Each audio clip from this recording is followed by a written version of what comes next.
Boker Tov. Baruch Hashem, on a fait les slichot. Odul Adonai Ki Tov, Ki Leolam Chasdo. On est aujourd'hui le vendredi 3 du mois de Elul. On est déjà le 25 vendredi du mois d'août. On va rentrer bientôt dans le mois de septembre. Haim Tovim, Shalom, Sheniske, L'Agdil, Torah, L'Adira, Betachlit, Shelerat Shamim, Refoua Shlema pour Emile Ayakar, Ezrat Hashem, Refoua Shlema pour Rivka Bat Liza Yekara, Refoua Shlema Moratim Yagdosha, Yafa Bat Shemesh, Kol Am Israël, Haim Tovim, Tavia Bat Efrat Miriam, sans oublier, bien entendu, tous les jours de l'année sont pour les Louis Nishmat de Aïcha Tznoa Marat, Claudine Chamisha Bat Noriat Kouka, Félix Ben Esther, Ma. Oh, très grande refoua Shema pour Asher Jami Ayakar. Tu vas dire?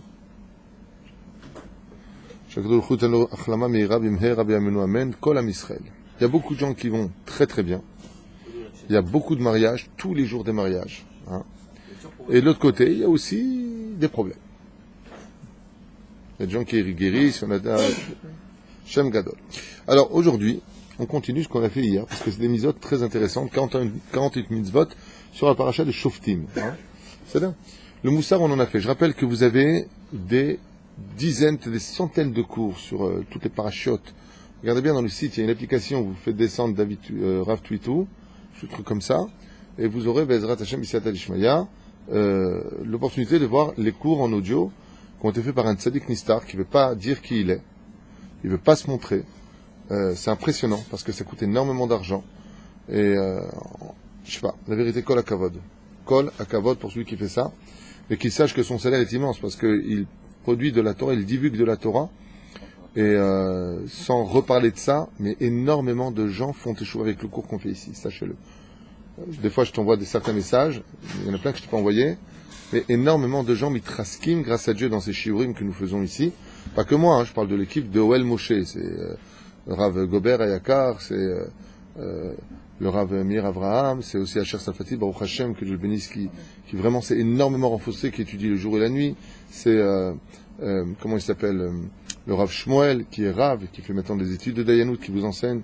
Et puis, il y a aussi, bientôt, qui rentre à partir du mois de septembre dans l'équipe, qui fait cette Yehoudot. C'est mon fils Yehuda, que Dieu le bénisse. Il ouvre les portes de la réussite, qui s'occupera de Tedvav Bezrat Hashem en tant que Rav là-bas.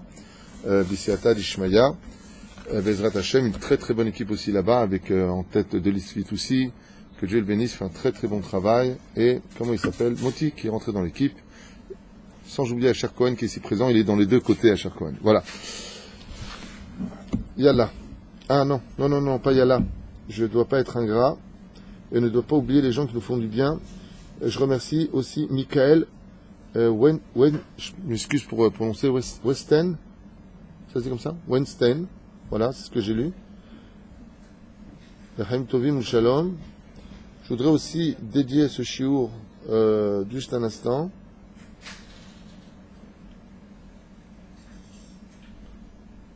Olivier Nissim Ben Chai Ben Rahamim. Et aussi pour Moshe Yaakov Michael. Une grande bracha pour Ariela Batraya, Jana et Yehuda. Voilà. J'avais promis de le faire. Ceci est fait. Chaim Tovim ou Shalom.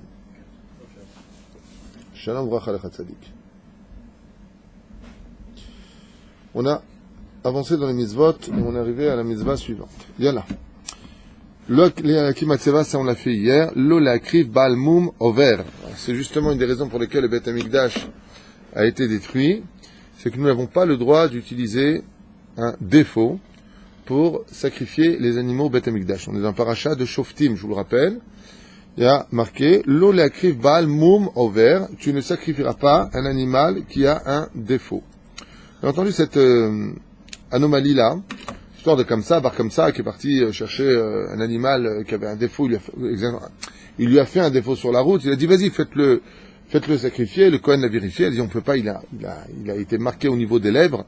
Donc on ne peut pas le sacrifier, donc ils sont morés de Malchut, et ainsi a démarré les difficultés du temple. Pourquoi? Parce qu'il y a aussi un Moussar Eskel pour nous.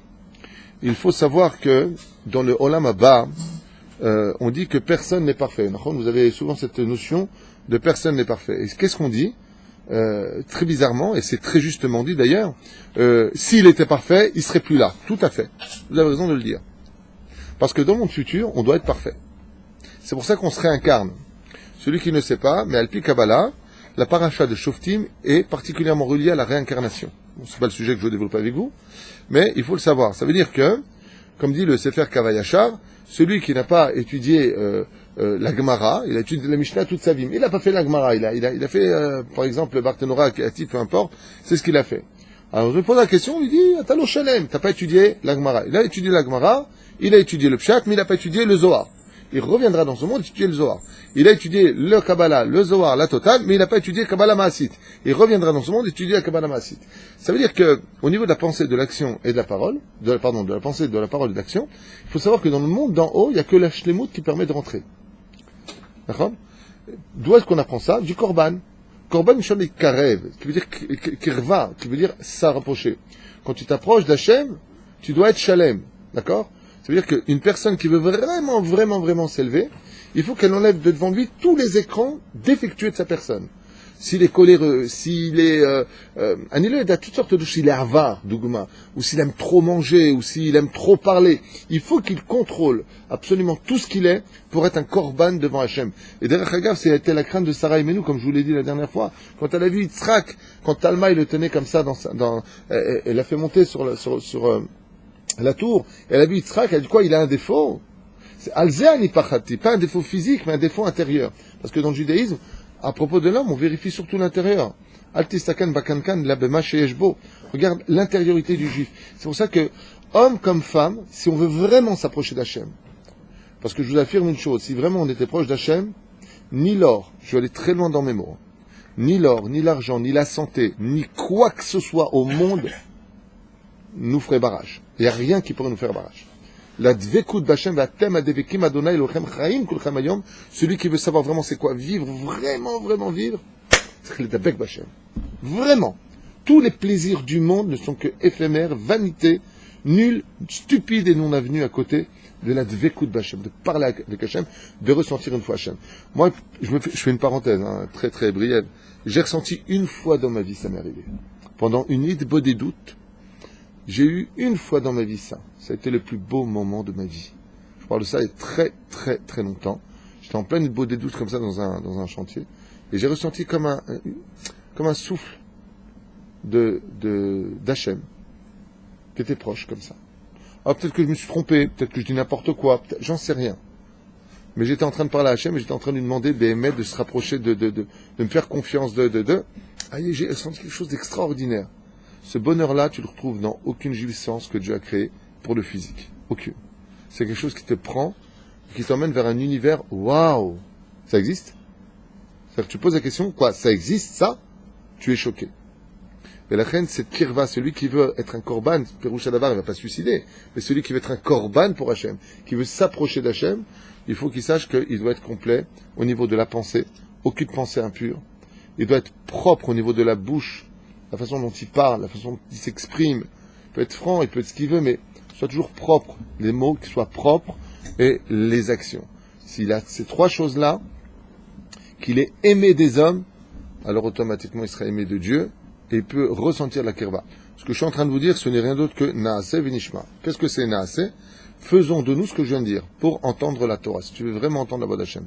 Un des hommes les plus extraordinaires de ce domaine, c'était Rabbi Nachman de Breslev. Pourquoi? Rabbi Nachman de Breslev, toute son étude était essentiellement reliée à la Dvekut B'Hashem. Pourquoi il étudiait la Torah? Pourquoi il faisait Torah Mitzvot? Le Dabek B'Hashem. C'est-à-dire qu'il savait que dans les mains d'Avardomé, je veux dire quelque chose de stupide. Imaginez que vous aimez un homme plus que tout au monde. C'est votre rave, c'est votre ami, c'est votre père, c'est votre grand-père. C'est une personne qui vous a marqué, vraiment. Et tout ce qu'il était, vous l'avez aimé de tout votre cœur. Et ben, je vous dis, tiens, c'est son crayon. Vous allez le sublimer, vous allez le protéger, Moi, j'ai une kippa de Rabbi Moshe Ederi chez moi, qui est toute pourrie, elle est toute jaune, tellement elle est vieille aujourd'hui. Mais elle est dans ma sifria, elle est à Rabbi Moshe Ederi. D'accord? Je ne vais pas en faire un truc à Vodazara, mais ça a de la valeur à mes yeux. Pourquoi ça a de la valeur à mes yeux? Parce que c'est un homme très cher à mon cœur. Ainsi est l'homme vis-à-vis d'Hachem. Si tu sais combien Hachem est cher à ton cœur, alors les tfilines qui sont les objets d'Hachem, comment tu les embrasses? Tu montes de la dvekout. Tu lis la Torah, tu montes de la Dvekout. La reine, le Korban, quand on vient de dire ici, la kriv Korban ba'amum chaz v'shalom over, assour. On n'a pas le droit d'apporter quelqu'un qui est akoum. Alors dans ce cas-là, le mec il va me dire, je ferai jamais de chouva, parce que, ben commence. C'est tout ce qu'il y a à faire. Juste commence. C'est d'ailleurs que dans le combat d'Yaakov est venu contre l'ange de Esav, le Ilouï de Esav, c'est marqué là-bas David, il l'a blessé.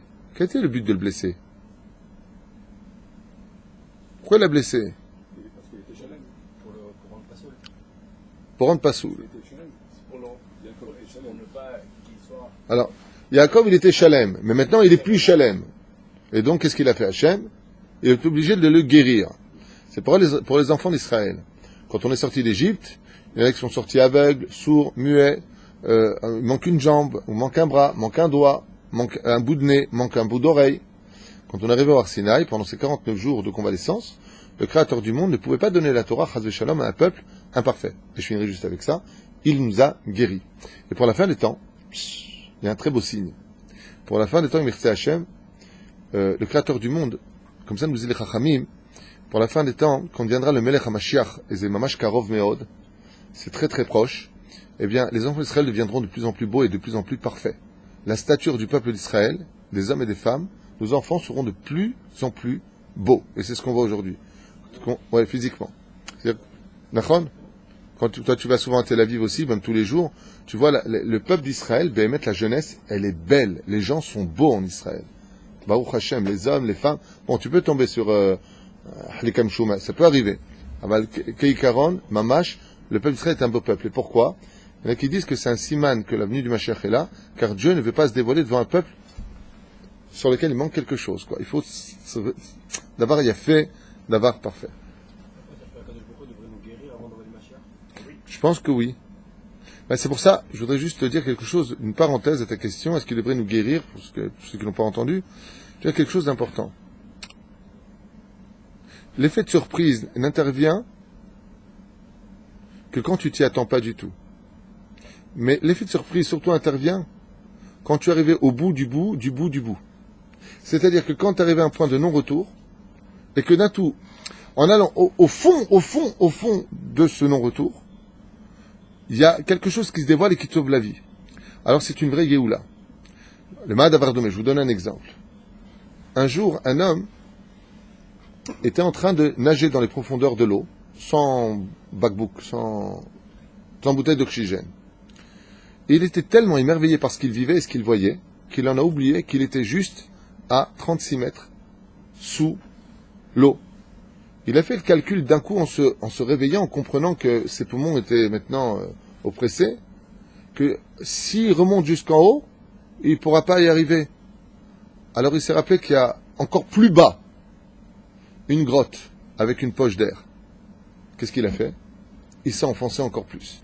La pression est beaucoup plus grande, ses poumons se sont encore plus oppressés, mais il est descendu. On lui dit, mais t'es fou. Si t'es à bout, qu'est-ce que tu descends encore plus? Il dit, mais t'as pas compris.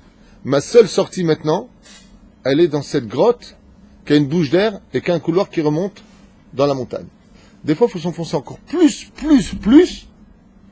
pour arriver à un endroit qui en réalité est beaucoup plus proche que ce que tu penses. C'est ce qu'on vit dans la dernière génération. Donc la guérison, c'est d'être encore plus malade. Mais c'est pas de l'être. Les gens sont de plus en plus malades. Je veux dire quelque chose qui va vous faire rire. D'accord? J'ai ouvert une parenthèse il y a plusieurs mois de cela sur le pervers narcissique. D'accord? Alors de plus en plus les gens me disent, mais il y en a de plus en plus. Il ne faut pas tomber dans l'euphorie dès qu'un mec il a un signe, il est pervers narcissique. Il ne faut pas être débile.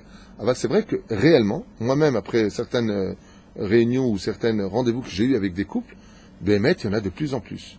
Alors cet effet-là, tu peux le vivre avec la voiture. Tu achètes la voiture que personne ne possède, hein, je te promets, ça j'ai vécu plusieurs fois. J'avais acheté à l'époque la Opel Astra, je fais pas de pub, il n'y en avait pas une, je l'ai jamais vue. Je sors du garage, je vois que ça a tous les feux rouges, du haut. Alors peut-être que, je sais pas un effet optique, j'en sais rien, mais ce qui est certain, c'est que nous avons une situation aujourd'hui où jamais, moi je le dis en mon nom aujourd'hui, jamais j'ai connu une époque où les gens sont aussi atteints psychologiquement. J'ai jamais connu ça. J'ai 50 ans passés, j'ai pas de souvenir à mon époque, à 20 ans, à 30 ans, que les gens étaient aussi atteints. On arrivait à un degré de chutzpah, de pas de problème, d'indifférence excusez-moi de le dire, un cœur de pierre pour certaines personnes, comme j'ai rarement vu. J'ai rarement vu ça. Dans le monde entier, on ne peut pas dire que ça va super bien dans l'ensemble. Je pense que tout le monde sera d'accord avec moi. Comme par exemple, la rabbanoute m'a dit ouvertement, ils n'ont jamais connu une période de divorce comme celle-là. Jamais. Il n'y a jamais eu ça. Jamais. On n'a jamais connu ça. C'est un truc de fou. Vraiment. Donc, pourquoi ? Parce qu'il y a une volonté divine, et ce que je vous dis, je l'ai lu par contre. C'est un midrash que j'ai lu il y a longtemps, qui disait que Vaishma et Nakatam, marqué là-bas, que le créateur du monde en Égypte, quand nous étions esclaves en Égypte, a entendu les cris des enfants d'Israël. Chazal, ils disent dans le midrash, c'est pas les cris de la voix qu'ils ont entendus, c'est les cris de la sueur. Et pourquoi ? Parce que les cris, ils n'en avaient plus. C'est-à-dire qu'il y a un moment où on peut arriver à un tel degré de descente que Vaishma et Naakatam, la Naaka, c'est-à-dire la prière qu'ils ont entendue, c'est que comme ils n'arrivaient plus à parler, c'est la poisse des mains, la sueur des mains qui est partie devant Hachem en hurlant devant Hachem. C'est là. Donc on est arrivé où ? Au summum du summum, là où la parole n'agit plus, c'est la sueur. C'est-à-dire c'est la malédiction de la sueur. C'est par ta sueur que tu travailleras ton pain. C'est ça qui est parti devant Hachem. Des fois, il faut arriver au summum de... Mais qu'est-ce qui se passe ? On se défend, on construit une maison sur notre terre, on nous fait des procès. Mais tout est illogique. C'est là. Il faut arriver au fin fond des fois, parce qu'en réalité, derrière le fin fond, et il y a un très beau remède que donne Ben Ishraï, après la lettre Taf, qui est la dernière lettre des 22 lettres de l'alphabet, quelle lettre intervient ? Aleph, Anochi, la première. Il faut quand tu arrives, hop, Zéouzé. C'est Pirouche là-bas. Laquelle un korban azé, c'est liot shalem. Quand tu apportes un korban devant Hachem, c'est liot shalem. C'est pour cela d'ailleurs, comme ça je finirai juste avec cette parenthèse, je sois un petit peu moussari aussi ce matin, parce qu'on a besoin, dans cette génération, la première étude c'est du moussar, je vous le dis. Ça sert à rien de faire la halachot, ça sert à rien de faire de la gemara, si t'es pas un homme convenant, si t'es pas un homme humain, quoi, je veux dire, un ben adam normal. D'abord, t'avod et tamidot shelcha. Velachen, bisiata lishmaya, une personne, quand elle part de ce monde, Dieu va ranger tous ses défauts. Il va le remodeler. Ça s'appelle la maladie. Juste avant qu'il parte de ce monde, qu'est-ce qu'on fait dans le ciel ? Pour ceux qui ne savent pas, ceux qui sont tzadikim sont sacrifiés sur le misbéar par l'ange Michaël, en kapara pour le peuple d'Israël. Alors ça paraît terrible à entendre, mais ça mérite. Vous n'avez pas compris de quoi on parle. Ce sont des choses qui sont très spirituelles. Mais seul le tzadik gamour, pourquoi on dit qu'il fait la kapara ? Comme Nadav et Avihu qui sont montés du Zohar à Kadosh sur le misbéar d'en haut, le jour de l'inauguration en bas, on a fait des corbanotes. Il fallait bien que, en haut, tout ce qui se passe en bas est en haut, tout ce qui se passe en haut est en bas. Mais la reine, les tzadikim gumurim, ils doivent arriver donc sans défaut. Pour être capable de monter sur le misbéar, faire la kapara du peuple d'Israël, il faut être un homme sans défaut. Je crois qu'on a un jour derrière Hagav qui est unique au monde. C'est le jour où Akadosh Baruch Hu nous amène à Yom Kippourim, où ce jour-là, pourquoi il nous pardonne dès l'entrée de Kippour ? Pourquoi il y a eu ça ? Pourquoi ? Pour qu'on soit digne d'être Karov Lachem. B'atem abevekim, ce qu'on va répéter à chaque fois. Nous qui devekim, ça veut dire qui adhérons à Dieu. Mais comment tu peux adhérer à Dieu si tu es avec des défauts ? Ce jour-là, Dieu, qu'est-ce qu'il te dit ? Reste à ta place, mets ton talit, prie, akol beseder, j'efface toutes tes fautes, et beseder. Pourquoi ? Comment on peut d'arrêt exactement ? Vous pouvez nous dire à l'entrée de Yom Kippour ? Dès que rentre Yom Kippour, le talir commence. Et de l'autre côté, à condition peut-être d'avoir préparé ça depuis 40 jours avant. Mais absolument, là tu devances le cours que j'ai fait il y a 3 ans. Tout à fait, sur les slichot, que je conseille vivement à tout le monde de re-regarder. C'est bien, je fais un cours il y a 3 ans sur la signification des slichot, mais autre qu'édaille de regarder ce cours-là. Effectivement, on monte sur le ring préparé des entraînements qu'on a vécu avant. Toutes les slichot que nous faisons maintenant sont des entraînements. Petit 1 par rapport à la préparation de comment on arrive mentalement au niveau des prières et investi. On s'est réveillé le matin, donc le corps se réveille, qui est la matière, à plus forte raison que l'âme se réveille. Et grâce à Dieu, surtout quand on fait les slichot aussi, il n'y a pas une mouche qui parle, même les mouches restent à leur place, personne ne parle, tout le monde est à sa place, tout le monde, Baruch Hashem, est bien réveillé, tout le monde chante, tout le monde participe de tout leur cœur, avec celui qui chauffa magnifique ce matin aussi, grâce à Dieu, Baruch Hashem.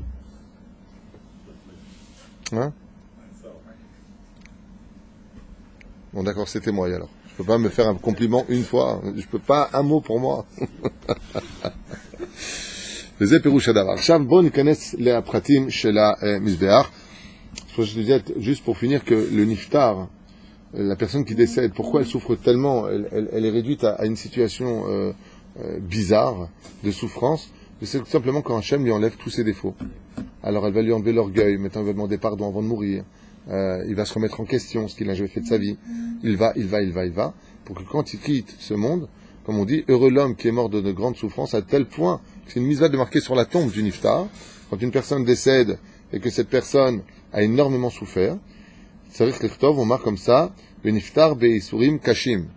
C'est très important de le mettre sur la tombe. Il est décédé dans de grandes souffrances. Ça veut dire quoi? Zaka Ovara. Ça veut dire que Jvorou, il a vraiment nettoyé de toutes les impuretés, comme on prend un légume, l'élève alpha avdalim, sans faire de comparaison, et on va le nettoyer de toute la terre, de toutes les pluchures qu'il y a, et puis là on a un beau fruit qui est prêt, Bezrat Hashem, à être consommé par le Créateur du monde, parce que nous sommes tous ces créatures, Baruch Hashem Zachino. Omer Lanu Arabe, dans le Tama Mitzvot, Shelo Lakriv Korban Baal Mum Av She'atid Leitrapeot. Et là on a un chidouche. Mazé Lakriv Baal Mum Over. Il a un défaut maintenant, mais demain il va guérir. Ça aussi c'est interdit. C'est un peu d'ailleurs le système de la cacheroute. On ne peut pas prendre un animal qui soit cachère s'il n'aura pas 12 mois de vie après la shrita. Omer Kacha, les filles Abshat, Mouva Matpia, Mouva Doron, le Melech. Basar Vadam, Ishtadel Leavi, Minana'a, Mshubachat, Kedeh, Sheafik Retsono. Il dit ici au niveau du Pshat, c'est facile à comprendre. Tu peux pas apporter, c'est comme si tu offres une voiture à un rave, ou à ton père, ou à qui tu veux, une personne importante, qui a un titre honorifique, ou un roi, encore plus, et tu sais que la voiture, le garagiste t'a dit, écoute, maximum le moteur, 1 an. Et toi, tu offres cette voiture. Et des éloges, il a fait. Tu offres pas quelque chose qui a un défaut. Ishmor et Tatzmo, chez l'eau, yemum chisaron badorot. Et chez l'eau, chazve shalom, il n'est pas de défaut, ni maintenant, ni plus tard. Ki yochal od al yedeze, le'afsid kaspo la'rik, ve'od yisaken et chayav mikaas ha'melech alab. Il dit non seulement lui, il aura perdu de l'argent, mais le roi se mettra en colère contre lui. Alachat kama v'chama, mevi doron, nifta melech, manchem lachem akadosh baruchu. À plus forte raison de donner un cadeau, alors que tout lui appartient au roi des rois. Donne-lui que ce qui est parfait. C'est pour ça que Esav, derech Hagav, quand il a rencontré Yaakov, dans Parashat Vaïgash, qu'est-ce qu'il lui a envoyé? Il lui a envoyé tout ce qu'il n'aurait pas pu sacrifier. 515 bêtes à peu près, il y a plusieurs déotes, mais les 515 animaux qu'il lui a envoyés, c'était qui? Il n'est pas seulement envoyé des choses. Il a envoyé tous les animaux qui étaient Balmoum. Par exemple, tous les ânes qu'il lui a envoyés, Chamorim, ça, ça se sacrifie pas sur un misber, ça. Oui, Nachon, mais il y a le Bechor, l'aîné, le premier-né, Kol Peter Echaem, Hamor Tivde. Ça, il n'a pas envoyé. Il a envoyé, en fin de compte, tout ce que la Torah ne pouvait pas prendre. Alors il a envoyé à Issa. Tout comme il a calculé, qu'est-ce que je peux donner à la Touma, on doit calculer qu'est-ce qu'on peut donner à la Kedusha. Velo Yivazeh Shulchan HaMelech Ve'avaat Korban Ba'almum, à plus forte raison qu'on n'apportera pas sur la table du roi un animal qui a, pour le moment, un défaut, et que demain, ça va guérir. Pourquoi? Parce que Dieu juge toujours au présent, ne l'oubliez jamais.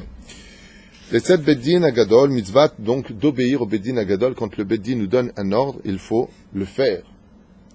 La sot ou l'orot, kemo shamru Beddin Agadol, she'em esadrin, b'shebelishkat agazit, ובכלל זה, כל מה שקיבלו מחז"ל, הם דברים שקיבלו אותם הלכה למשה מסיני.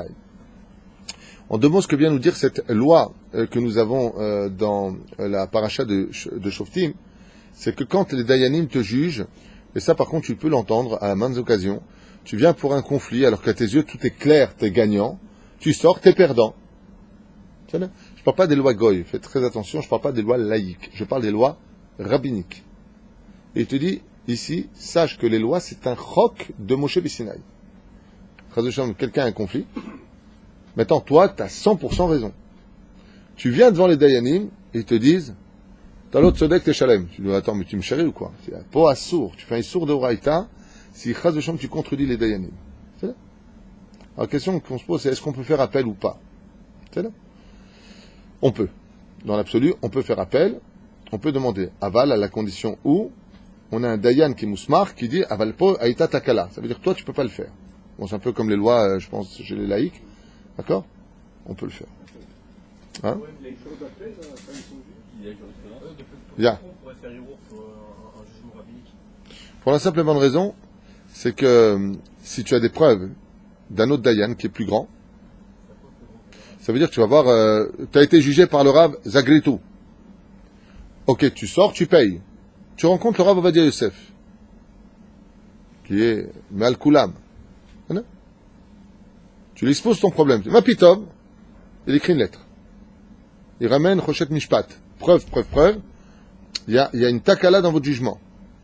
Il faut savoir une chose. Le Kherev, les épées rentrent dans le territoire d'Israël à cause de ce problème. Si on ne juge pas le peuple d'Israël, qui est Dat Moshe Israël Mamash, ça apporte les pires choses dans le pays. Les ennemis ont le droit de rentrer dans le pays. Ad Kedekar. Donc oui, il peut arriver des fois que le Dayan, par exemple, il y a eu un cas comme ça, je ne veux pas rentrer dans les détails, dans une ville d'Israël, où il y a un Dayan qui a été acheté. Tachles, il a été acheté. Pour une somme à l'époque, c'était très très longtemps, de 20 000 shekels. Mais, il était très fort. Ce qui fait qu'il a été acheté. Le problème, c'est que il y a une caméra cachée qui a été mise, ils ont posé des questions, et il s'est un peu lâché, et on a compris le coup. Donc il a été renvoyé et tout, hein, bien sûr. Vraiment le pauvre. C'est un très très grand Talmid Chacham. Je le connaissais personnellement. Quand j'ai des questions dans la Chod, je l'appelais lui. Et le problème, c'est qu'il était tellement fort en Torah qu'il a été capable de trouver des patentes al pi halakha pour juger comme il fallait pour l'autre. Seulement le problème, c'est que ça arrive au Rav Ovadia Yosef. Et le Rav Ovadia Yosef, aussi grand soit-il, ce Dayan, il n'est qu'un enfant sur une petite chaise de maternelle. Et le Rav Ovadia Yosef passe ça l'ouat adin. Non, nachon. Je peux pas. Il ne va pas le faire chas v'shalom comme ça. Il ne va pas lui dire à Pasoul. Il appelle et c'est le juge lui-même qui vient dire t'as été ou je me suis trompé. À Jérusalem, il y avait un avocat qui s'appelait David à l'époque que je connaissais bien. Quand ils allaient juger, par exemple, même pour les conversions, les Dayanim disaient que c'était pas le moment de convertir, ils n'étaient pas assez prêts. J'ai quelqu'un qui a pris un avocat, du Beddin, bien sûr, hein, je parle d'avocat du Beddin, et il a obtenu gain de cause devant les juges. Un truc de fou. Il a eu sa conversion. Les juges ne voulaient pas. Il a pris un avocat du Beddin, qui est venu avec les lois de la Torah, et il a prouvé aux juges que Chayavim les gaillard autant. Il n'y avait pas de raison de ne pas les gaillards, en tout cas. Il y avait peut-être un effet personnel, ou Chaz v'shalom. Je crois que nos Dayanim soient des gens bien, Chaz v'shalom. On parle des difficultés dans le cours, qu'il n'y ait pas de mise en tête que nos Dayanim, Chaz v'shalom, sont des gens pas bien. Ils sont très très bien. Mais des fois, il y a des défaillances. C'est pour ça qu'il y a marqué, au début de la paracha, Shoftim et Shotrim. Quoi? Vekasef, Mesanver et Nechachamim. C'est faire attention, l'argent peut aveugler les Chachamim. Faire attention à ça. C'est là? Qu'est-ce que vous voulez dire? Ah, c'est toi, pardon. J'ai eu une affaire que je voulais traiter à travers les Rabbanim sur un litige que j'avais en France. Oui. Et les Rabbanim là-bas, il m'a dit le seul hic qu'il peut avoir, c'est que la partie adverse ne se présente pas. C'est pas un hic. Si tu vas au Beddin pour emmener quelqu'un et que cette personne ne vient pas, ne se présente pas, oui. Le Beddin, dans ce cas-là, te fera une lettre qui te rendra quitte du jugement de la Torah et qui te permettra de l'emmener devant les tribunaux laïcs. C'est comme ça que ça se passe. Ça, je savais pas. Et l'avantage que tu as, c'est que c'est quand même énorme. Si Chaz v'Shalom, j'en ai déjà parlé à maintes reprises, mais bon, on va devant des tribunaux laïcs pour régler des conflits entre juifs, on perd son monde futur. Bon, les gens ne le savent pas, mais le Rav Ovadia, comme le rappelle d'ailleurs la Torah, c'est comme si il a pris le Sefer Torah et qu'il l'a jeté par terre. C'est le même niveau. On va selon les lois de la Torah. Les lois de la Torah, si on amène une personne au Beddin et que cette personne dit oh, non, moi je vais pas devant les rabbins, c'est tous des ceci, cela, cette mauvaise langue qui est dans sa bouche, le Beddin, il n'y a aucun problème. Il fait une lettre comme quoi le Beddin donne un ishour, une autorisation d'aller devant des tribunaux laïcs. La personne, une fois qu'elle a le ishour dans les mains, la justice qui se fera, même si elle a été mal faite et que lui, il aurait dû payer, par exemple, et que les juges laïcs lui donnent tort, lui, il est quitte de tout. Celui qui paiera, même s'il avait eu raison, même si, c'est celui qui n'est pas venu devant le Beddin. C'est pour ça que j'ai un très très grand conseil à donner à tout le monde. C'est que vous perdez du temps de refuser d'aller devant un Beddin, devant des Dayanim, en disant non, moi je vais t'éclater, j'ai un avocat, c'est un diable. tu reviendras, mon pote, en Gilgoul, et tu paieras jusqu'au moindre sou, plus la punition d'avoir levé la main sur la Torah de Moshe, c'est-à-dire d'avoir été selon des lois laïques. Il y a des beddin, il faut y aller. Il y en a ici à Ashdod, du Rav Shainin. Il y a un tribunal français aussi qui s'est ouvert à Ashdod. Il y a des rabbanim qui sont compétents, qui sont dayan. Il faut être dayan. Il faut aller devant eux. Comme vous avez le Rav Ishai, Chai Ishai qui est à Bnei Brak, il est dayan. Donc vous pouvez aller chez des dayanim, d'accord, et vous expliquer votre conflit. Vous avez ici un des plus grands dayans d'Israël, c'est le Rav Meir Abu Hatzera. Donc vous avez des dayanim de très très très haute voltige. Il y a aussi les dayanim d'ici qui sont en train de faire leur théoudot. Eh bien, vous avez une situation où ils vont juger. Vous allez voir que selon la halakha, zélo pashut. Ça change complètement et nos idées sont farfelues. Donc par rapport à tout cela, l'etsayed beddin agadol. Donc, Ils vont juger sur des affaires en Israël ou sur des affaires aussi en France. ils peuvent juger sur n'importe quelle situation. Si les deux plaignants viennent et qui sont à Tombouctou, en Israël, se faire juger par des dayanim, il n'y a aucun problème. On peut même prendre un dayan qu'on connaît. Lui, la partie adverse, c'est dans Masechet Makot. Prend un dayan que lui aussi il connaît. C'est là. Mais on prend un dayan qui est suprême au milieu des deux qui connaît personne. Alors Kol Echad essaiera de... c'est certains cas. Il y a des situations où on ne doit pas du tout connaître les dayanim. Ça dépend des jugements. Ah, il n'y a pas l'union d'avoir un avocat, entre guillemets, toranique dans notre Tu vas d'ailleurs que tu prends. Alors, non, vous avez dit ça dépend pourquoi. Mais, par exemple, demain, tu as un conflit avec quelqu'un, un autre juif. Attends, toi, tu sais pas comment... Tu prends un avocat, qui est un grand Talmid Chacham, c'est ton avocat, c'est lui qui va parler pour toi. Il a entendu ton problème, lui donne raison. C'est là. Il va te demander tant de pourcents. Tu le payes pour les lois laïques, tu peux pas, tu payes. Il arrive devant les dayanim, il explique lui le problème. Les dayanim sont plus forts normalement que le Talmid Chacham. Ils vont lui poser des questions, et ainsi va se régler le problème. L'autre va se défendre, il a pris aussi un avocat du Beddin, il faut prendre vraiment un grand rave, et qui va expliquer telle et telle et telle chose. C'est pas shoot. C'est le pas chaud, pourquoi c'est pas chaud? Parce que dans l'absolu, si l'avocat de la Torah voit qu'il y a un problème dans son histoire, il ne devrait pas le représenter. Mais il ne le représentera pas. Mais par contre, ce qu'il peut faire, c'est trouver les arrangements, c'est trouver ce qui va de ce qui ne va pas. Mais je voudrais dire quelque chose. Ce que tu dis, c'est mignon, mais il n'y aurait pas de jugement. Parce que si, par exemple, le mec, il va voir son avocat. On parle d'avocat rabbin, on parle d'avocat Talmidei Chachamim. Je lui explique le cas, je lui dis, voilà, ça et ça et ça, et il me dit, non, Alpi Halakha, t'as pas raison. Ben, je vais pas le prendre, je vais pas aller en procès, je vais lui payer, puisqu'Alpi Halakha, j'ai pas raison. Donc, je vais voir un dayan, comme ça s'est passé à maintes et maintes reprises, on va voir un dayan, il me dit, voilà, et ça, quel est le mishpat? Mais si j'ai raison et que l'autre dit qu'il a raison, vous prenez l'air la dayan. Tu comprends? C'est-à-dire que l'avocat d'en face, il se base sur... L'autre avocat se base sur... Les dayanim vont expliquer. Mais c'est vraiment, sachez-le, c'est extraordinairement complexe et extraordinairement divin. C'est magnifique. Il y a des lois dans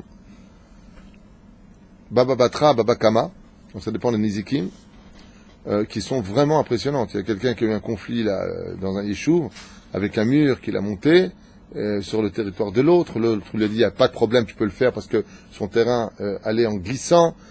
Voici que 14 ans plus tard, il lui dit, tu retires ton mur, qui doit payer les dégâts du mur, qui doit enlever le mur, et qui doit maintenant faire les travaux. Il y en a pour une fortune, 45 000 shekels à réparer. D'accord? Donc ils ont appelé, qu'est-ce qu'on fait dans ce cas-là? À partir du moment où une personne est d'accord, selon la Gemara, pendant 3 ans de laisser une chose, c'est qu'il est tmidi. Là, il y en a qui disent 7 ans. Donc le mec, il n'a pas besoin de conflit, il appelle son rab, il lui dit non, ça fait 14 ans de passé révolu, ce mur reste à sa place, Nekuda, tu veux changer, c'est toi qui fais tous les travaux. Ah ouais, d'accord, mais c'est son mur à lui, c'est sur mon territoire, c'est moi qui paye tout? Oui. Voyez comme c'est pas logique. Selon la pensée humaine, je t'ai fait une tova, je t'ai laissé mon territoire sur lequel tu as construit ton mur, d'accord? Maintenant, c'est mon territoire, voilà, je te montrais les plans, ton mur est monté sur mon lieu à moi, d'accord? Eh bien, selon les lois d'Égoïm, la personne doit défaire ce mur et payer tous les travaux pour remettre comme c'était il y a 14 ans en arrière. Selon la loi juive, absolument pas. Et celui qui va selon les avocats, qu'est-ce qu'il va faire? Il va dire, ben, tu l'enlèves, et donc il va recevoir une lettre d'un avocat, vous avez 1 mois pour l'enlever, et les tracas qu'il va avoir, et il va payer 45 000 shekels, et cette personne décède, parce qu'on prend rien de ce monde. Elle arrive en haut, hop, avant même d'arriver, hop, dans un ventre, hop, pam, un enfant qui vient de naître, hop, pam, pour rembourser les 45 000 shekels, pour subir le préjudice moral, tu t'en sors pas. C'est pas la peine de te sauver de la Torah. Ve'aya ekev tishmeun. Tu peux aller jusqu'au fin fond. Ekev, c'est le talon. Tishmeun, tu m'écouteras de toute façon. La justice de Dieu, tu peux pas y échapper. Y a pas. Tu perds du temps. Tu voles une pièce, tu la rendras. C'est pas la peine de la voler. Tu perds du temps. Va directement au Beddin. Tu veux vivre heureux, comme dit Rabbi Nachman. Rabbi Nachman, il dit, Bichra, va même pas au Beddin. Laisse tomber. Ça, c'est Rabbi Nachman. Aval, Kikaron, t'as un problème. Va régler ton problème sur terre. Parce que là-haut, tu peux pas y échapper. Le mec, il dit, ah, t'as vu comment je t'ai eu, hein? T'as vu mon avocat? Habibi. Va voir un Dayan. Va voir Al-Pi Alacha si t'avais raison de faire ce que tu fais. Chavalecha Alazman. Pourquoi? Parce que si t'as gagné de l'argent, que t'as fait la teuf avec, t'es parti à l'hôtel, t'as acheté une maison avec ton argent, et que t'avais pas le droit de prendre cet argent, tu vas revenir dans ce monde et tu vas rembourser au propriétaire tout ce que tu lui as pris. C'est pas mieux de prendre un raccourci de la vie. Ce qu'a dit Rabbi Hanina Mendoza. Il y a des chemins qui sont très longs, mais ils sont très courts. C'est le chemin de la Torah. Tu crois que c'est long, le chemin de la Torah. Mais quand tu arrives devant la porte de ton Gan Eden, tu rentres direct. Et un chemin qui est très court, Avalouarka, mais il est très long. Tu crois qu'en faisant justice toi-même, selon tes yeux et ta façon de voir les choses, tu arrives directement au résultat. Mais il dit, tu te trompes, parce que pour entrer dans ton Gan Eden après la mort, c'est très long. Je retourne à la caisse départ. La personne, elle rembourse. Gagne du temps. Sois intelligent. Parce que Dieu, tu peux pas l'avoir. Il a toujours le dernier mot. Donc, les Tzayet, il dit ici, quand le Bédine a tranché, surtout pas dire, c'est quoi ces rabbins, c'est quoi ces dayanim, chut, tais-toi. Tu sors dehors, Mekabel Be'ahava, en disant, Baruch Hashem, Met Hashem Eitazot. Il dit pourquoi? Il dit qui Halacha Moshe Misinaï. Il y a des lois qui se concernent Hachem que tu ne peux pas comprendre. Ben devarim shelamdu otam al pi achat mimidot she'atorah nidreshet. Ben devarim asu se'ag la Torah.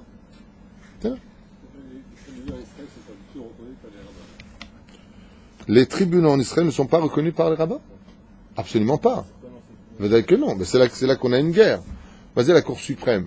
Tous les malheurs que nous avons eu dans notre peuple, jusqu'à aujourd'hui, c'est la Cour suprême. Bet Mishpat Elion. Les Arabes, dès qu'ils ont une embrouille sur notre terre, nous, les Israéliens, ils adorent le Bet Mishpat Shalom, qui est tenu d'ailleurs par des gens sectaires. Barak, à l'époque, était le chef d'une secte. Hein? Ouais. C'était connu. Il y avait une femme Dayan maintenant en plus. Donc, je voudrais avancer un petit peu dans d'autres lois, ensemble, ça vous intéresse? Les manot melech, nous avons une misvat assez de la Torah d'avoir un roi, lama. Si on veut. Alors voilà. Bon, vous avez très bien répondu, M. Lévy. C'est qu'il faut qu'il y ait une volonté du peuple. Et pourquoi donc il faut qu'il y ait une volonté du peuple? Parce que pour avoir un roi, il faut se soumettre. Donc si on a un roi, c'est qu'on est évêque du roi. On est automatiquement serviteur du roi. Et ce que veut Hachem, c'est pour ça que c'est un peu problématique. Donc, on va essayer de régler ce problème au niveau technique par rapport aux lois qui sont prescrites dans la Torah. Qui est qui des mitzvot assez shazman grama? Qui sont ceux qui sont qui des mitzvot fixés par le temps? La femme, l'enfant, l'idiot et le serviteur. À partir du moment où tu as un roi, bien, tu vas te retrouver d'une certaine façon pris dans un piège. Pourquoi? Parce que tu deviens évêque d'un roi. Qu'est-ce que veut Dieu?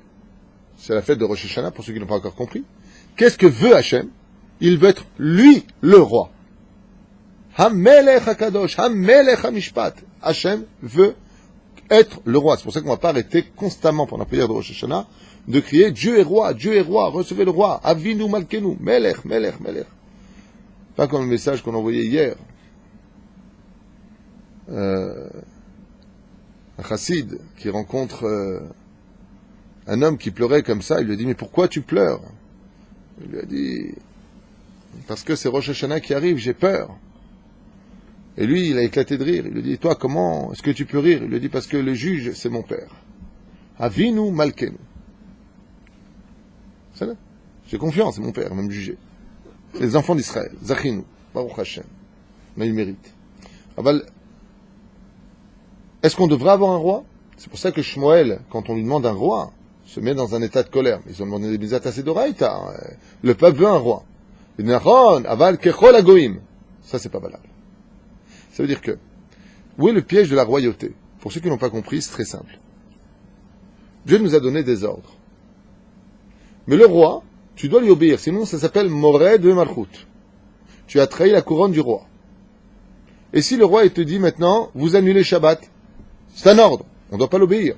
Mais le roi, il doit pouvoir. Vous avez, malgré tout, vous avez fait une avéra. Laquelle? Vous avez désobéi au roi. Mais on doit désobéir au roi. Parce que le roi des rois, il a dit que, mais c'est compliqué. Donc, la Torah va nous mettre en garde et nous dire, il va falloir prendre un roi. Premier ordre de la Torah, il ne peut pas être goy. Le roi d'Israël, première chose, Velo et Melech Nochri, ce n'est pas un goy des nations du monde, en aucun cas. Pourquoi? On verra plus que ça. On verra que la Torah va nous ordonner que ce roi soit exemplaire. Pour être roi d'Israël, il faut que ce roi, écoutez bien, c'est extraordinaire à entendre, il faut que ce roi soit conscient qu'il doit être Éved lui aussi. Mais comment il peut être roi et Éved? J'explique. Si il est roi et qu'il se prend pour un roi, c'est un problème. Et pourquoi c'est un problème? Exactement. Veram levavo, ce qu'on va dire dans les ordonnances. Donc la Torah va le rendre mukbal. Vous allez voir qu'elle va le définir dans un monde précis. Pas trop de femmes, pas trop de chevaux, pas trop d'argent. Et pourquoi tu fais tout ça? Ça, c'est le méthode qu'on va voir ensemble. Pourquoi tu vas pas donner tout ça? Eh bien, parce que tous ces éléments-là rendent le roi orgueilleux. Les femmes vont le rendre fou. L'argent va le rendre aveugle. Les chevaux excitent toutes les mauvaises, il faut le savoir, Alpi Kabbalah, pour qui ne sait pas sous.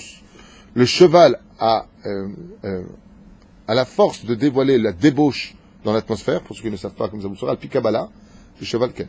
Donc, il n'aura pas trop de soucis. Il y a une autre explication qui est donnée dans la Torah, c'est que comme les plus beaux chevaux, les pur sang se trouvaient en Égypte, de peur que l'on retourne en Égypte, va nous dire la Torah, pour aller chercher des chevaux, faire des trafics de chevaux, Pérouche va racheter, etc. Ne retournez pas en Égypte, n'allez pas vous installer en Égypte. Mais pour être roi d'Israël, il faut être Éved. Et pourquoi il faut qu'il soit Éved? Parce que si tu sers un roi qui est Éved, c'est que ce Éved, qui est le roi, est lui-même assujetti à un autre roi. Donc pour être roi d'Israël, il faut bien choisir un homme qui accepte lui-même d'être le serviteur de Dieu. Donc étant le serviteur de Dieu, il va faire tout ce que Dieu lui demande. Et automatiquement, il devient l'exemple du peuple. C'est pour ça que le roi avait l'habitude de ne jamais marcher sans avoir un petit Sefer Torah comme celui qu'on a fait en l'honneur de Rabbi Nachman. Ici, quand il marchait, quand il se levait, tout le monde se levait, mais c'est en l'honneur du Sefer Torah qu'il avait en lui, en son sein, que les gens se levaient. C'est là. Il avait cette couronne qui était sur sa tête.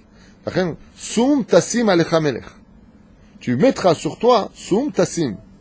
Mais à la condition que ce roi-là soit un roi extrêmement humble qui comprend qu'il n'est qu'un pion de Dieu. Et non pas Dieu, comme le font souvent les rois qui se prennent pour Dieu. C'est énorme comme différence. Et pourquoi Dieu voudrait qu'on ait un roi? Ah, c'est juste si nous on le veut, c'est-à-dire que... Pas obligé. Voilà, ce qu'a dit Lévi tout à l'heure, M. Lévi a dit, il faut qu'il y ait une volonté du peuple à cela. Mais s'il n'y a pas de volonté du peuple, et c'est très intéressant, dans l'absolu, pourquoi il faudrait une volonté du peuple? Est-ce qu'on pourrait imaginer une fraction de seconde qu'on ait un corps sans tête? Réponse, et si on était tous des têtes? Alors qui serait le corps? Les nations. C'est ce qui se passera à la fin des temps.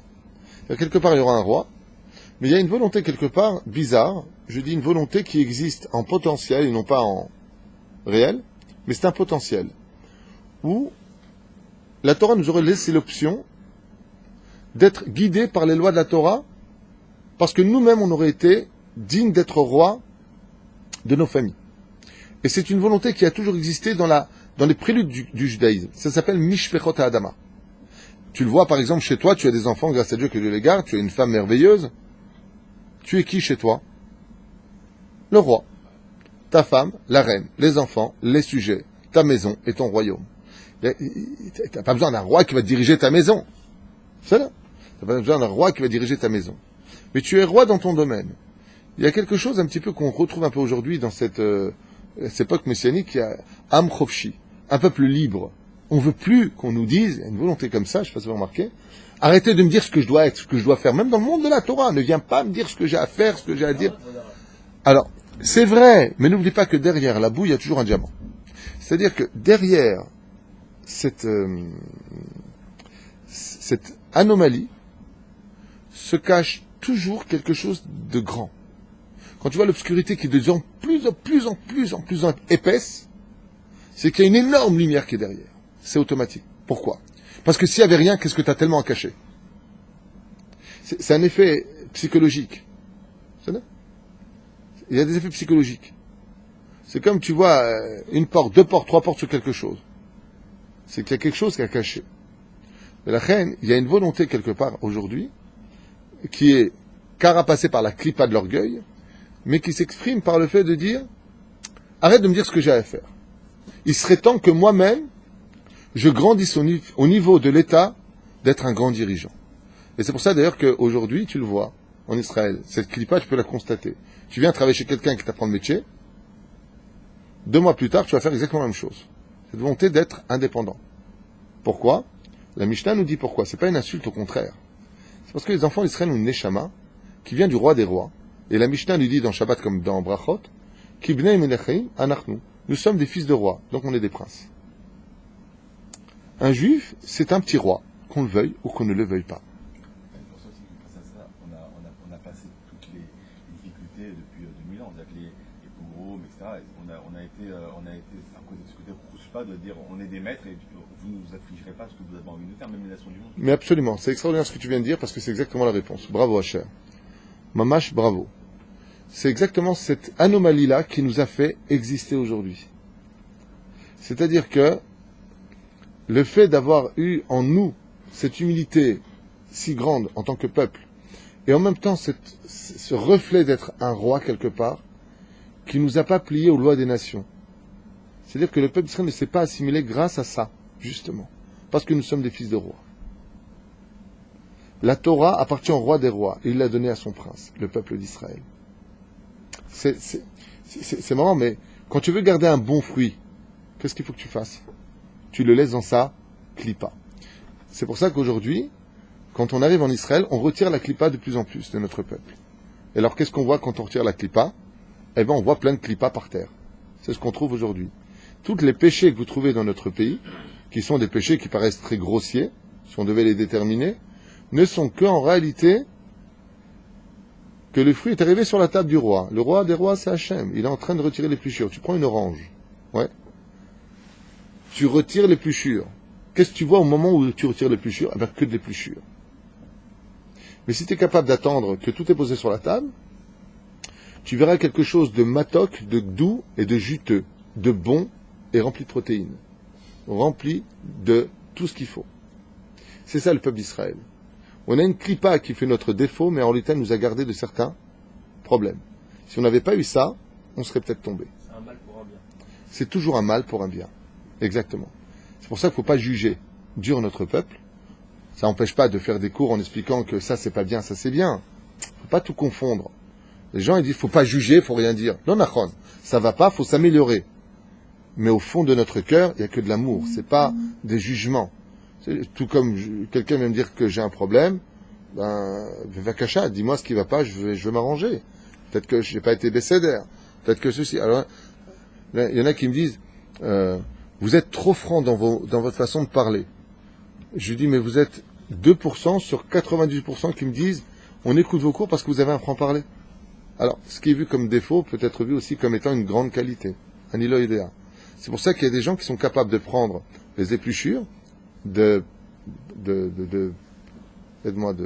d'orange et d'en faire la confiture. C'est quand tu es capable de voir que le défaut peut être une qualité. C'est-à-dire que même l'épluchure, au lieu de la jeter, tu peux en faire la confiture qui est encore plus douce que le fruit lui-même. C'est incroyable. C'était juste des exemples comme ça, un peu très philosophiques, certes, mais pour nous mettre un petit peu dans le contexte de Som Tasum Melech, quand tu voudras mettre un roi sur toi. Alors, cette volonté de roi, elle est problématique parce qu'elle passe plus par un seul tsinor, c'est-à-dire une seule personne par lequel Dieu veut s'adresser, alors que la volonté divine, eh bien, c'est que Dieu s'adresse à chacun de nous. C'est pour ça que Re Natati Lifnechem, Dieu il te parle au singulier, Re, pas Reu, pas voyez, vois. C'est-à-dire que Dieu veut être ton roi. C'est à moins que ce roi, alors je tourne la page comme ça à toute vitesse, puisque est venu pour nous maintenant le temps de nous quitter. Petit 1, chez Loyer, Meler, donc je lis à toute vitesse, d'accord? On se donne 5 minutes. Ça vous va? Il y a du monde qui regarde un petit peu aujourd'hui? Bien fait. Qui ba'avour kiyum ha'yishuv, raoui livnei adam lemanot alehem rosh yasu mitzvato ikemu gzerotav. Donc pour créer un pays, il faut aussi qu'il y ait un roi, comme tu dirais un contremaître. C'est-à-dire qu'ici, la Torah nous dit, à quoi sert le roi? De contremaître. Le roi, il a le devoir d'être intelligent, de savoir comment diriger le pays, comment l'embellir. Pas chacun va faire... c'est beau quand tu vois des routes qui sont parfaites, des agglomérations, la vérité, quand on construit une ville en Israël, Kol HaKavod, Bémet, c'est parfaitement rangé. C'est des belles couleurs. C'est pas, t'as une maison verte, une maison rouge, une maison jaune, c'est moche. On n'est pas dans les Teletubbies quand même. Tu vois? J'étais à Bodine hier, Guadara, j'étais jamais parti là-bas. Modine, c'est une nouvelle ville, elle est splendide. Elle est immense, et je vois que des constructions. C'est magnifique. C'est immense. D'accord. Et pourquoi encore une autre raison que nous ramène ici le Rav magnifique? Il dit pourquoi il faut un roi? Il dit de peur qu'il y ait de trop grands conflits et qu'en fin de compte on fasse comme le roi il dit et qu'on arrête de se prendre la tête. Donc pour qu'il y ait le shalom, alors on pourra avoir un roi. Mashma, que si on vivait dans le shalom et que si on avait du goût, on n'aurait pas besoin de roi. Donc si vous le demandez, c'est bien. לכן צריכים שיקבלו דעת אחד, מהם שיהיה גדול מבעלות, ועל ידי זה יצליחו בכל ענייניהם. C'est là. Souvent comme ça, quand tu veux tuer le corps, tu tues la tête. Dans les guerres avant, tu tuais le roi, il n'y avait plus de guerre. Je veux dire. Donc on voit que, en réalité, même si tu as plein de fils, tu fais un nœud à la tête du fil, c'est-à-dire que tu fais un roi, au moins tout le monde écoute. Pourquoi? Parce que ce qu'il y a de plus important que l'intelligence dans ce monde, c'est la hardoute. Et le roi peut faire la hardoute. Le dernier roi à avoir été guillotiné en France, si je ne m'abuse, c'est Louis XVI. On est bien d'accord. Et de là, c'est créé justement la Révolution française, Gavroche, tout ce que vous voulez. Mais il y avait beaucoup d'injustice à leur époque, c'est sûr. Mais on est passé à la démocratie, la République. Et là, on est passé de la démocratie, on est passé à la mythocratie. Non, à l'anarchie. Chacun fait ce qu'il veut aujourd'hui. Chacun fait ce qu'il veut. Vous avez vu la vidéo en France de la police qui essaie d'arrêter un voleur avec sa voiture. Non seulement il sort pas, non seulement il défonce sa voiture des flics, et il s'en va en plus. Une autre qui a été prise en France. Pourquoi? Parce que ils ont des armes. Il va lui tirer une balle dans la vidéo, il tire une balle dans la roue. Mais le mec, c'est peut-être un dangereux qui vient de faire un meurtre. Tu sais pas ce qu'il a. Tu sais pas ce qu'il fait. Tu peux rien faire. Je peux rien faire. Eh bien, parce que tu ne peux rien faire. Parce que la justice ne suit pas, c'est le cours d'hier, la police. S'il n'y a pas de crainte de la police, ton pays, il est foutu. Sachez-le, un enfant de 2 ans le sait. Si, attention, maman va peut-être une tannée, vous savez pas ça. Le monde ne peut pas tenir selon la justice, mais sachez qu'il ne peut pas se tenir non plus que selon l'amour. Il faut qu'il y ait rigueur et justice. S'il n'y a pas de rigueur, ça ne le fait pas. Hier, en roulant avec mon fils sur les autoroutes en Israël, que Dieu bénisse ce magnifique pays, nous avons comme ça des talus de chaque côté et des bandes. Et à un moment, mon fils qui prenait le volant roule sur une des bandes et ça fait brrrr, ça te fait un énorme bruit. Alors il m'a dit, pourquoi ils ont fait ça? Je lui ai dit, d'après toi, il m'a dit, si la personne s'endort, ça le met en garde. C'est ça la justice. Si la personne s'endort, ça le met en garde. C'est-à-dire, avant de t'écraser dans le talus, d'abord tu as une bande qui va te faire du bruit, qui va faire un grincement important au point de t'effrayer. Ben oui, mais t'effrayer quoi? Ben c'est évite de mourir. Il est préférable d'avoir peur que de ne pas avoir peur et d'être téméraire et d'en perdre sa vie. Ça? Dans une pchoutim, pas besoin de moi pour ça. Il va de chez Alou à l'aider Mora Malchut, Ishmeru Am Ilechato, et donc il faudra que ce roi-là ait la responsabilité de tout le peuple. Alors ça veut dire quoi, cher ami? La responsabilité de tout le peuple, ça veut dire quoi? Tout comme le père, le jour de la bar mitzvah, il dit Baruch Sheptaran Imon Shoshelze. Quand tu as des enfants, tu leur laisses des choses dans les mains, tout ce qu'ils font de leur vie, toute la vérote de tes enfants, c'est pour toi jusqu'à la bar mitzvah, où tu diras, ben, béni soit celui qui me rend quitte maintenant des dettes de mon fils. Mais quand t'es roi, tu peux pas dire ça. quand t'es roi, tu peux pas dire ça. Parce que quand t'es roi d'un peuple, tout ce qui se passe dans ton peuple, ou dans ta ville, ou dans ton quartier, c'est pour ta pomme. Même si toi t'es quelqu'un de bien, c'est pour ta pomme. Donc, le tzadikim, c'est des rois. Même si, en tant que tel, on les a pas mis comme on... Bah, malheureusement, on a vu que quand on a eu des rois immoraux, le peuple était devenu immoral. C'est là. C'est-à-dire que le peuple suit la tête, et le roi a l'armée. Donc il impose des choses, il impose des taxes, il impose des choses. Et c'est là qu'est tout le problème. Ce qui fait que si tu viens comprendre ce que je viens de dire, quel est le dernier rôle à vouloir jouer sur Terre? Le roi. Comme le mec qui se bat pour être maire d'une ville. Mais s'il savait le Beddin qui les attend après, mais il fuirait, c'est un mamar du Ravarié ça. Les élections, ils sont venus nous voir à l'époque à Jérusalem pour qu'on vote pour un tel, un tel. Et le Ravarié, il était comme ça, il m'a regardé, il m'a dit, ils sont pas un peu fous de vouloir un tel poste. Vous savez ce que c'est d'être maire d'une ville? Ok, et on fait les photos, t'as un grand bureau, allez, réunion au sommet, alors on va faire... Ah, tu sais que tout ce qui va se passer dans la ville, c'est pour toi. Tu sais que quand tu permets qu'on fasse des défilés de ceci ou de cela, c'est pour toi. Tu sais que quand tu permets d'ouvrir le Shabbat, toute la Avérote, c'est pour le maire de la ville. Le maire, non seulement il paye pour lui, mais toute la Avérote de sa ville, il en a la responsabilité. C'est à toi de mettre les points sur les i. C'est à toi de régler la ville. C'est pour ça que on dit d'ailleurs en hébreu, c'est magnifique. Le maire. Ça ne veut rien dire en français, le maire. Comment on dit un maire en hébreu? Rosh Ha'ir. Comment on dit un président? Rosh Memshala. C'est le mot tête. C'est le mot tête. Vous savez pourquoi tête? Parce que ton corps peut pas aller si ce n'est que là où ta tête te dira d'aller. Ce qui fait que le roi, ou le ministre, ou ce que tu veux, la tête, en tout cas, oui, eh bien, a la responsabilité de tout ça. Ne courez surtout pas après ce genre de poste, ne cherchez surtout pas à vous faire connaître, parce que non seulement, déjà que nous, on a du mal à être roi dans notre propre corps, que nous, déjà, on soit bien vis-à-vis de nous-mêmes, ouais, ou les jets babaou, shkunje babaou, ou la grébabas. Qu'est-ce qu'il fait? Il veut être maintenant roi sur le quartier, sur la ville, sur le département, les gouverneurs. Oh! Et sur quoi après? Dès qu'il y a une catastrophe, qui c'est qui paye? Le gouverneur, on l'appelle. Le maire.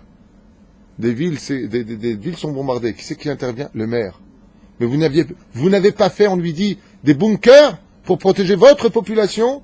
Nous étions en train de les faire. Les morts sont sur votre conscience, monsieur. Vous auriez dû préparer à l'avance. C'était prévisible. Le maire, il dit, attendez, j'ai été élu, je suis gentil, quoi. Non, ça le fait pas. C'est pour toi. C'est pour toi. C'est une énorme responsabilité. Comme d'être papa.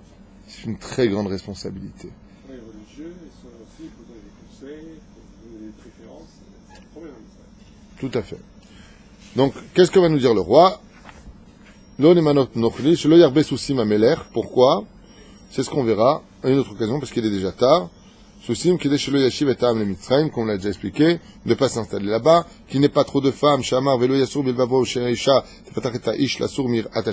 parce que trop de femmes enlèveraient l'homme de la Hirat Shamaim, pas trop d'argent pour ne pas que son cœur s'enorgueillisse, parce que ça le rendrait aveugle de la justice. Shirtov Ameler Sefer Torah Leatzmo, le roi aura l'obligation de s'écrire lui-même un Sefer Torah de sa propre main, il ne peut pas dire un sofer qui vient de le faire. Shirtov Ameler Sefer Torah Miuchat Shiye Imotamid, qui devrait être toujours en son sein. Sheshlo Echad Mi Israël Lirtov, ou alors il devra dire à quelqu'un de l'écrire si vraiment il peut pas, dans le cas où il sait pas du tout. Ce serait quand même inquiétant pour un roi d'Israël de pas être capable d'écrire au moins, d'avoir étudié Siman Lamed Vav dans le Mishnah Brura, dans la Halachot, de comment écrire un Sefer Torah, chez lui, donc tout ça, pourquoi on voit que le roi, en fin de compte, il est quand même Mukbal, il reste quand même malgré tout très limité, pour rester un exemple pour le peuple d'Israël, et l'emmener à être un peuple pur. Heureux ces rois d'Israël comme le roi David, le roi Salomon, le roi Acha, le roi comment ça s'appelle, et Yehoshaphat, tous ces grands rois d'Israël qui ont eu Baruch Hashem, Chizkiah Melech, Tzidkiyahu Melech, ce sont des rois qui ont été quand même des très très bons exemples pour le peuple d'Israël. Puis il y a d'autres rois qui ont mené le peuple d'Israël à sa perte, qui n'ont laissé aucun souvenir. On ne parle pas d'eux avec éloge, mais ce sont quand même des rois d'Israël, donc des tampons du roi divin. Et encore une fois, je finirai juste avec cette phrase pour ce vendredi, Shabbat Shalom Vorach, Nachamu Nachamu Ami, c'est une très belle haftara que nous avons à lire demain. C'est de vous dire simplement que même les clipotes que nous avons dans notre peuple. Alors, encore une fois, on peut dire à une personne que ce qu'il a, c'est pas bien. Dans l'absolu, seul le temps nous dira pourquoi tout ça.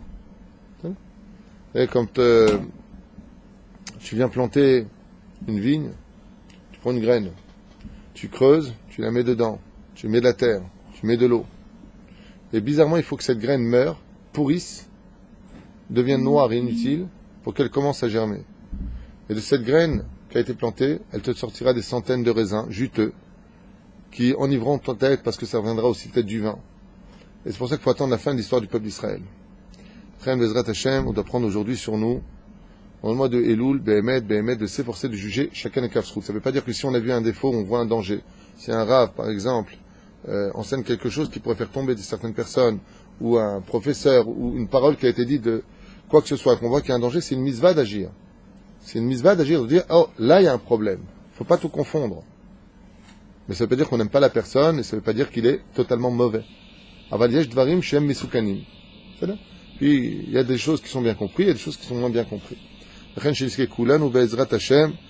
De cesser de perdre notre temps avec la clipa de ce qui nous concerne, mais d'essayer de voir à travers la clipa quel est ce fruit si juteux qui nous attend pour la Géoula finale.